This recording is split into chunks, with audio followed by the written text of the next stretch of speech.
Donc, dans le cadre des insuffisances liées à la loi, c'est une loi qui a été faite en 2017, avec ses réalités en 2017. Et c'est une loi qui, à l'époque, était certainement adaptée. Aujourd'hui, il y a eu beaucoup d'évolutions sur les plans technologiques, sur le plan même du sport, l'évolution du sport, la professionnalisation, qui a un accent particulier, qui est devenu une exigence de certaines instances internationales, notamment même la FIFA. Et il y a des procédures qui sont spécifiques à la ligue professionnelle. Donc, pour nous, il était important, dans le cadre de la nouvelle loi, de prendre en compte tous ces éléments. Comment adapter le sport malien aujourd'hui pour que ce soit un sport beaucoup plus moderne? Comment ramener ce sport pour que ce soit adapté et que ce soit derrière les nouvelles technologies? Parce qu'il y a des sports, le sport est devenu scientifique, ce n'est plus on entraîne comme on veut. Par exemple, l'arbitrage, pas l'arbitrage, l'entraîneur n'est plus une simple personne, l'entraîneur gère des équipes. Et l'équipe que l'entraîneur gère, chaque membre de l'équipe a une spécificité par rapport à l'analyse vidéo, par rapport à plusieurs aspects. Donc, l'entraîneur doit savoir ça. Et tout ça, nous devons le ressortir. Aujourd'hui, dans le cadre des centres de formation qui sont créés, même un boutiquier peut ouvrir un centre de formation.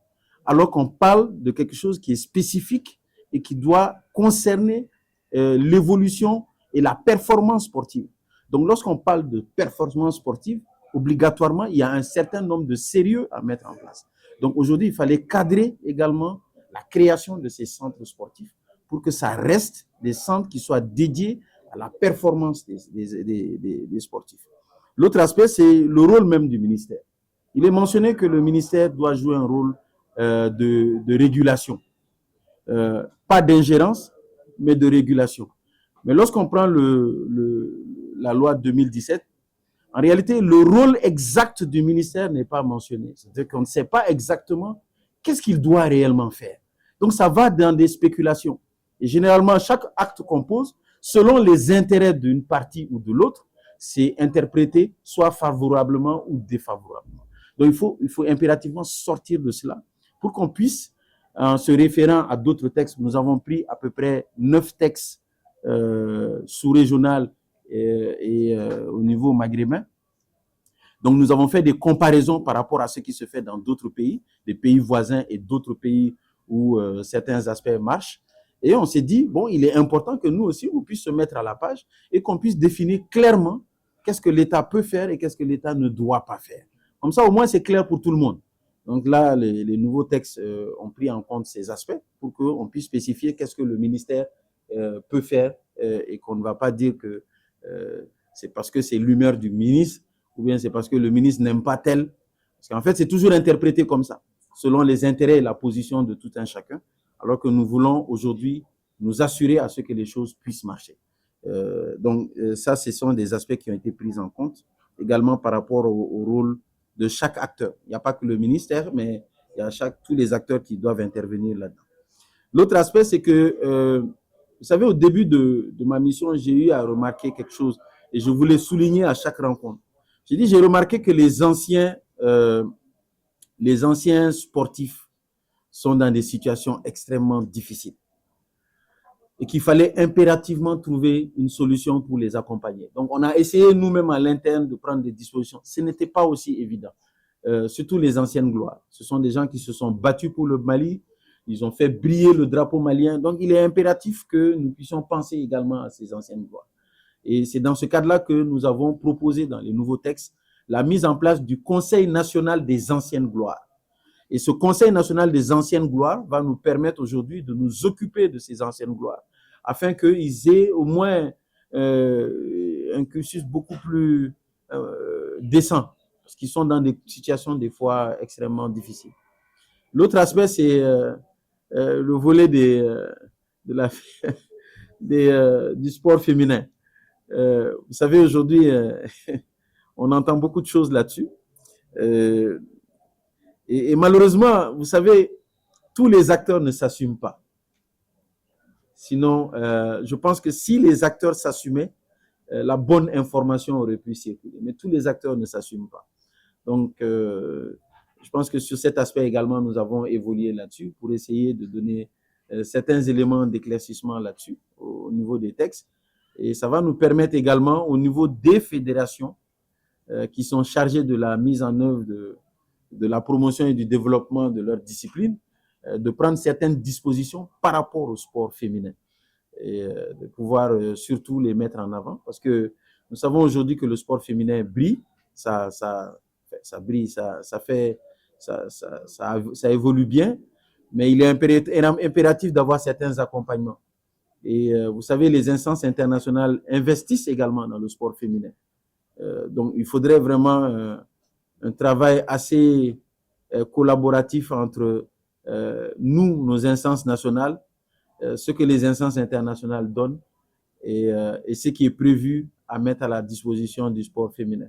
Donc, vraiment, il y a ce travail qu'il faut éclairer et éclaircir et mettre tous les acteurs dans une position afin que tous les acteurs du sport, que ce soit masculin ou féminin, chacun puisse être dans son élément pour pouvoir s'épanouir dans son domaine. Donc ça aussi, nous avons marqué un pas avec vraiment des éléments assez précis comme des quotas à prendre, et des processus de... Mais nous nous sommes inspirés, bien entendu, d'autres textes d'autres pays, en contextualisant également notre milieu qui est le Mali ici. Donc ça, ce sont les innovations que nous avons essayé d'apporter au niveau des nouveaux textes qui régissent le sport aujourd'hui. Bien entendu, il y a la question également de la transparence. Nous avons beaucoup, plusieurs, pas beaucoup, mais plusieurs acteurs sportifs, instances sportives nationales qui reçoivent des financements. Mais en réalité, il y a toujours des spéculations. Combien c'est? Combien a été viré? Qu'est-ce qui a été donné? Personne ne le sait des fois. C'est opaque. Hein? Des fois, les gens disent que comme on tourne de l'eau. Je dis, bon, dans la gestion du sport aujourd'hui, là où nous voulons aller, et ce que nous voulons aujourd'hui pour notre sport et nos athlètes et nos joueurs, on ne peut pas rester dans le commenton. Il est impératif que les choses soient beaucoup plus claires. Donc, les nouveaux textes rendent obligatoire la déclaration de tout financement, de tout virement, de tout fonds qui vient d'ailleurs et qui doit financer le sport malien. Donc, je pense que, et ça, c'est toute instance comprise. Tous les acteurs sportifs aujourd'hui, dans le cadre de cette nouvelle loi, doivent déclarer les fonds des virements qu'ils reçoivent, parce que nous avons mis en avant qu'il peut y avoir du blanchiment d'argent, il peut y avoir le financement du terrorisme, il peut y avoir plusieurs aspects qui ne vont pas du tout dans l'intérêt des sportifs. Et à chaque fois que le sport ne marche pas, ça tombe sur la tête du ministre, parce que c'est la faute du ministre. Donc, c'est toujours la faute du ministre. Donc, à un moment donné, il va falloir qu'on enlève un peu de la tête du ministre et qu'on mette sur la tête d'autres gens. Donc, et qu'on puisse également ne pas avoir des doubles financements. Le double financement, c'est quoi? C'est que des fois, il y a des acteurs qui peuvent venir avec des financements dédiés à quelque chose de précis dans le domaine du sport, que l'État est en train de financer et que d'autres acteurs sont en train de financer. Ça, c'est le double financement. Ce n'est pas normal. Alors que c'est un financement qu'on aurait pu allouer à d'autres secteurs qui souffrent peut-être là-dedans. Donc, ça aussi, nous avons essayé de clarifier. Et ça, c'est vraiment dans la question de transparence et de redevabilité. Parce qu'après, il peut y avoir, lorsqu'il y a des détournements, qu'on puisse dire que le ministre a touché 2-3 cachets de certaines fédérations et que c'est pour cela qu'il n'y a pas de déclaration. Donc, pour qu'on puisse sortir de cela et que tout le monde puisse voir les choses sur la table et que chacun s'assume, c'est ce que j'ai dit. Le problème, c'est que tout le monde ne s'assume pas. Il faut que désormais que tous les acteurs s'assument aujourd'hui dans le milieu sportif, y compris le ministère, y compris le ministre. Et c'est pour cela qu'il est important que nous puissions tout mettre sur la table et que chacun puisse voir qu'est-ce qui se passe, qu'est-ce qui est bon, qu'est-ce qui n'est pas bon, qu'est-ce qu'on doit faire, qu'est-ce qui est fait de l'argent, que tout soit suffisamment clair et que ce soit pour le bénéfice du sport malien. Donc, ça, ce sont des points sur lesquels nous nous sommes vraiment attardés dans les nouveaux textes. J'ai dit vraiment attardés. On a pris beaucoup de temps là-dessus. On s'est inspiré de beaucoup de textes et ce n'est pas parfait parce qu'il n'y a aucun texte parfait. Mais je pense que ce sont des avancées très importantes aujourd'hui qui vont nous permettre d'aller un peu plus loin et de sortir de ce jeu de cache-cache des fois que nous vivons dans le milieu du sport. Dans le cadre de solidarité, Sungalo Solidarité, alors qu'est-ce qui ressort? Il y a énormément de choses. Hein. Je pense que tu m'avais fait des statistiques pour me dire qu'on avait eu à peu près 300 questions, je ne sais plus, quelque chose comme ça. Voilà. Sur les 300, un peu plus de 300 questions que nous avons reçues, en termes statistiques, nous avons eu 105 sur l'emploi. Donc déjà, ça montre un peu la préoccupation des jeunes dans ce secteur. Mais vous voyez, je crois que Madame le ministre a aujourd'hui donné des statistiques pour montrer qu'il y a des évolutions en cours. Il y a des moments, il y a des périodes difficiles, bien entendu, mais il y a des efforts qui sont en cours aujourd'hui. Et le cumul qu'elle a fait, c'est le cumul quasiment de tous les départements ministériels. Donc, chaque département ministériel donne à peu près ce qu'il peut faire dans le cadre de l'employabilité, de l'entrepreneuriat également. Nous, de notre côté, au niveau de la jeunesse, nous n'avons pas pour vocation de donner forcément de l'emploi, mais nous devons mettre des cadres comme ce que j'ai dit dans le cadre du Palais des Pionniers, donner des cadres qui peuvent être des opportunités pour les jeunes en termes d'emploi. Comme ici, comme aujourd'hui, depuis la semaine dernière, nous avons une réunion avec tous les directeurs de stades rénovés pour leur dire que désormais, dans le cadre de la gestion de ces stades, priorité doit être donnée au recrutement des jeunes. Et je pense que ça, c'est une directive donnée la semaine dernière et ça rentre dans les instructions du président de la transition. Donc désormais, dans la gestion de nos stades et dans les recrutements futurs qui vont arriver dans le cadre de la rentabilité de nos infrastructures sportives, la priorité sera donnée dans le recrutement des jeunes et ça va faire booster beaucoup de choses, Inch'Allah. L'autre chose, c'est par rapport à l'éducation. L'éducation, beaucoup de jeunes ont posé des questions également sur l'aspect, l'adéquation entre éducation et emploi. Donc, le volet emploi revient toujours. On voit qu'est-ce que l'État est en train de faire. Il y a certains qui ont parlé un peu plus des formations qu'ils sont en train de faire, parce que des fois, certains vont en licence et ça prend du temps, des fois, pour passer à d'autres étapes. Donc, qu'est-ce que l'État est en train de faire? Et nous, c'est ça l'importance même d'avoir des cadres comme ça. Ça nous permet de pouvoir éclaircir certains points, parce qu'il y a énormément de réformes en cours. Mais lorsque ce n'est pas suffisamment véhiculé, les gens ont l'impression que ça ne travaille pas. Mais c'est ça le rôle aussi des médias.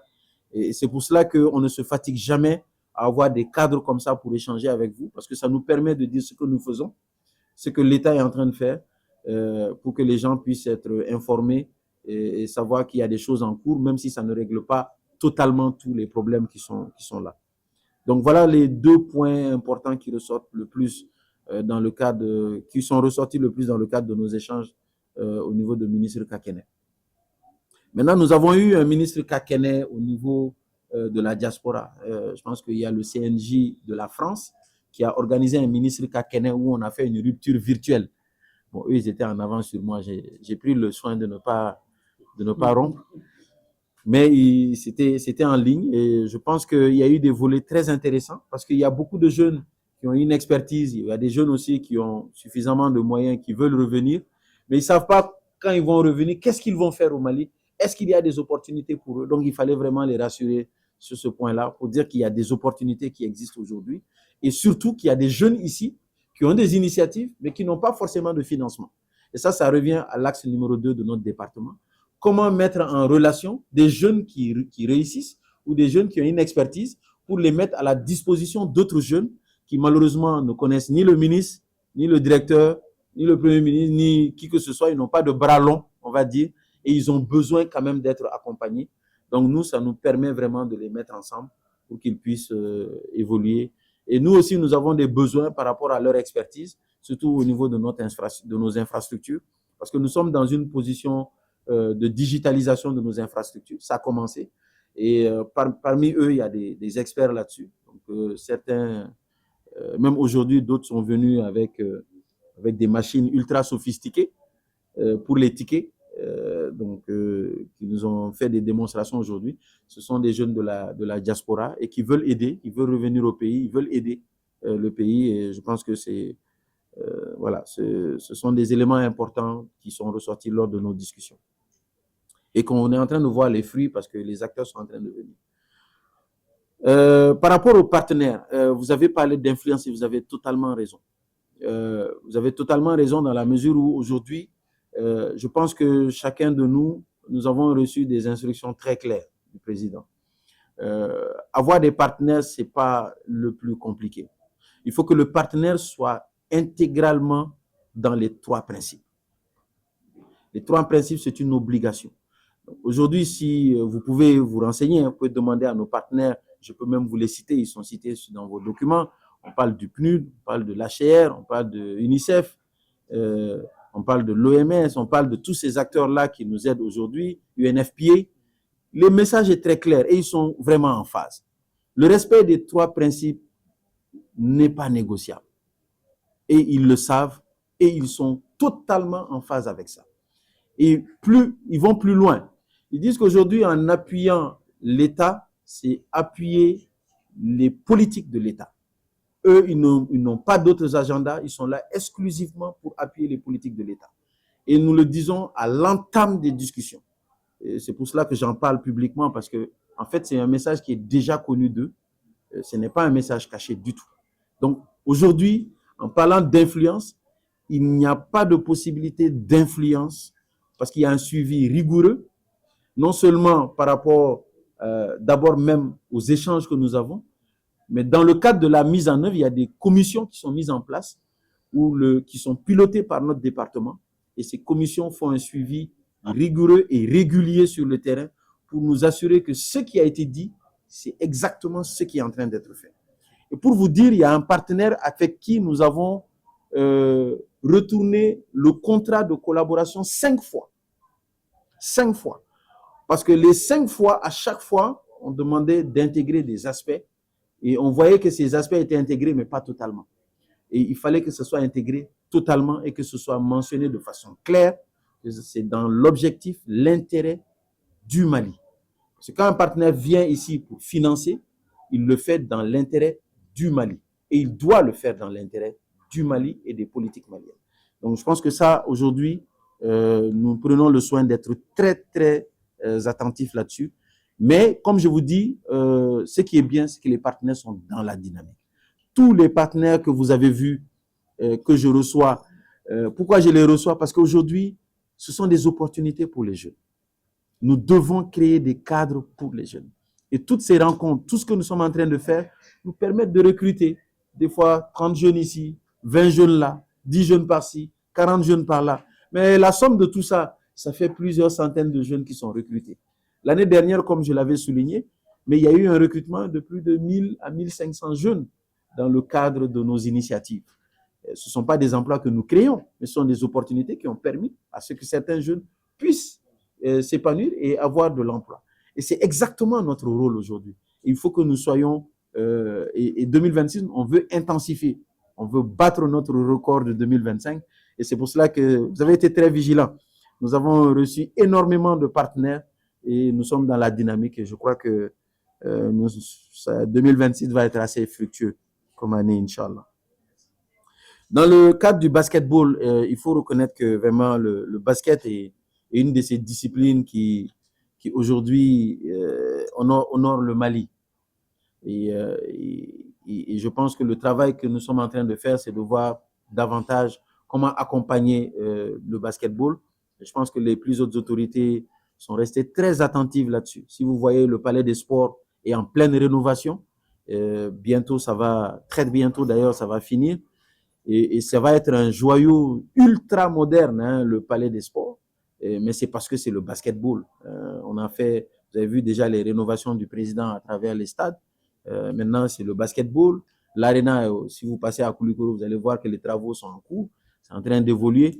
Donc aujourd'hui, on voit que le basketball, on doit investir dans le basketball. Et vous avez besoin d'infrastructures modernes pour que vous puissiez appeler des compétitions importantes.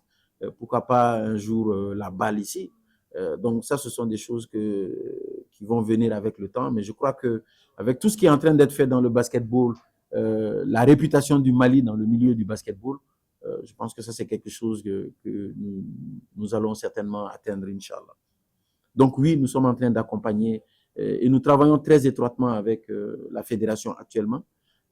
D'ailleurs, le président, il a quitté, on est lundi, il a quitté vendredi, je pense. Voilà. Vendredi, justement, c'est pour discuter de qu'est-ce qu'on peut faire aujourd'hui, comment faire davantage venir des Maliens qui sont en train de jouer à l'extérieur et qui veulent jouer pour l'équipe nationale, comment les mettre dans certaines conditions. Donc vraiment, on discute beaucoup.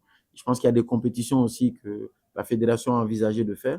Bon, à la dernière minute, j'ai vu qu'il y avait eu des difficultés à leur niveau par rapport à certains points, mais quoi qu'il en soit, nous allons être toujours là à les accompagner dans la mesure du possible, mais dans l'intérêt de nos joueurs, dans l'intérêt de nos joueurs. Donc,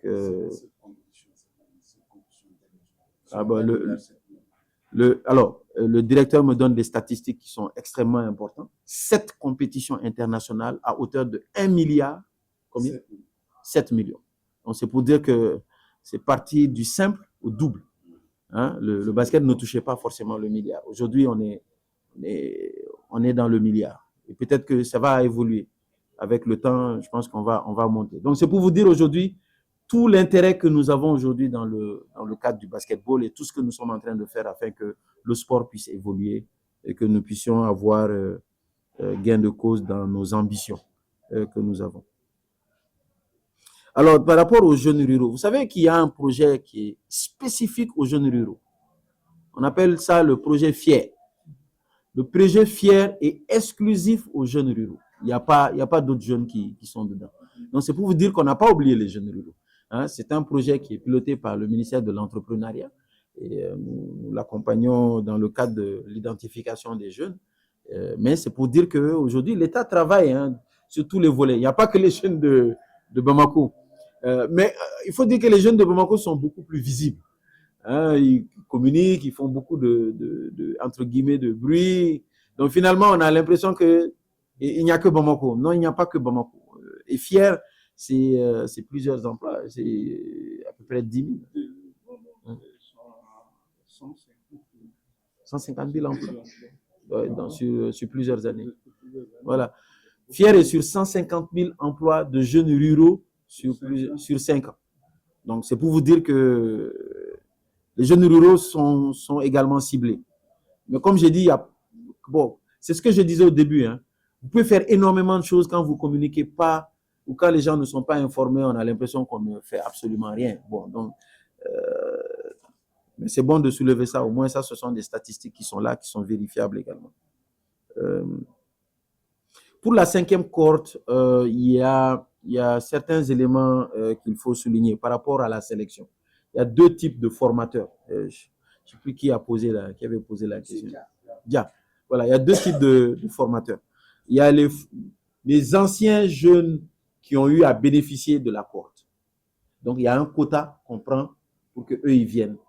Pas forcément en tant que formateurs, mais ils peuvent être encadreurs, et ils peuvent conseiller les jeunes qui sont là. Parce que, tu sais, lorsque vous prenez un jeune, vous l'amenez dans un endroit, vous fermez les portes, après, ils peuvent se poser plusieurs questions. Pendant quelques jours, ils ont peur, mais ils sont là pour les rassurer, pour leur dire qu'eux-mêmes, ils sont passés par là.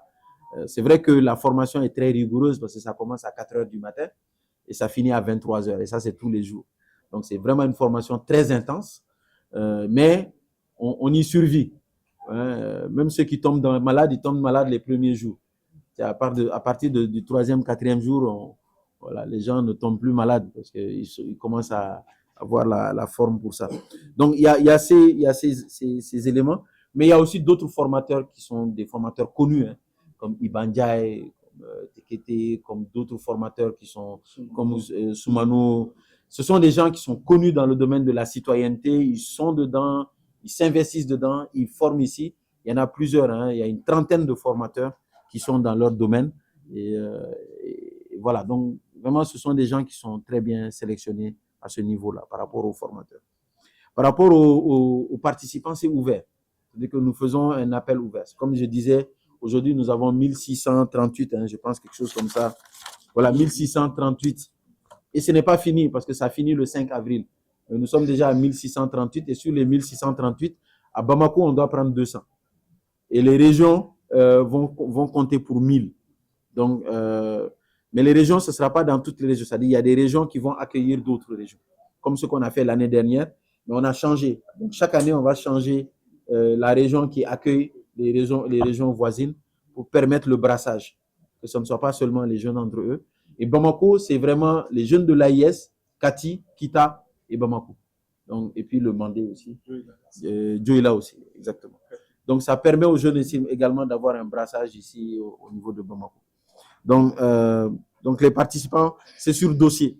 Donc, ils ne sont pas pris automatiquement. Ils sont pris sur dossier. Donc, ça permet d'avancer. Le budget, il n'est pas suffisant parce que quand on regarde au niveau des régions, on a un budget, s'il est là? Non, il n'est pas là. On a un budget d'à peu près, je pense que c'est 7 millions par région. C'est très peu. Mais bon, on fait avec. On voit aussi alléger certaines ressources. Bamako prend la grande partie parce que Bamako, non seulement il y a le maximum de jeunes qui viennent ici, mais aussi c'est le cadre qui fait ça. Parce que dans certaines régions, ils n'ont pas un cadre comme ça. Donc, on est obligé de limiter, surtout sur le plan sécuritaire. On fait attention à beaucoup de choses pour nous assurer qu'ils peuvent être dans les meilleures conditions, mais sans qu'il y ait débordement. Donc, on s'assure que les jeunes peuvent être dans ça. Mais les régions ont 800 et Bamako a 200. Donc, il y a 800 participants pour les régions et 200 à Bamako. Et les inscriptions se font au niveau de ces localités-là. Voilà, je crois que j'ai répondu à toutes les questions. Oui. C'est ça la question. Oui, donc, bon, en réalité, le projet Fier appuie aussi dans l'entrepreneuriat. Ouais, le projet Fier appuie dans l'entrepreneuriat. C'est vraiment des micro-programmes qui sont financés pour que les jeunes qui ont des projets puissent accéder au financement sans forcément avoir les tracasseries de la banque. Voilà, donc c'est pour faciliter un peu leur financement. C'est un projet à coût de milliards, mais c'est un projet très intéressant qui aujourd'hui est en train de démarrer. Et je pense que ça va donner ses fruits, Inch'Allah. Salam alaikum, c'est moi, Princesse Seida Maba, toujours la fierté de l'AES. Bamako Tche, Ani Mousso, Demsen, Groupe Linéaire TV, Audi Adaye, Agnemogoba, Oye Tonton, Amadou Salatouré. Malide, Nuyo, Anga Benke, Lema, Angambolo di Nyogoma, Kanfaso Malibo Nogola, Koraya Akili, Koraya Manaka Jawili, Koraya Manaka Jawili, Demiseni Akili Mane Bolaji. Antigi ban famino kani, Olukera Faso Chibaraye, Oba Usira, Aon Demison Tigi Bichen, Committee Care, Committee for, Committee Agent Kono, Aon Bigo Bed, Dani Yebi, Onga Maliben Kono. Europe, Malion, Lumière TV, Maukungambora Tuguni. Eh Allah! Nigo information yere igo Lumière TV, nigo fargolo nyanaje, o kunafoni igo Lumière TV, nigo koduma jamana kunganko, ko ba fa dugu ngola, ni be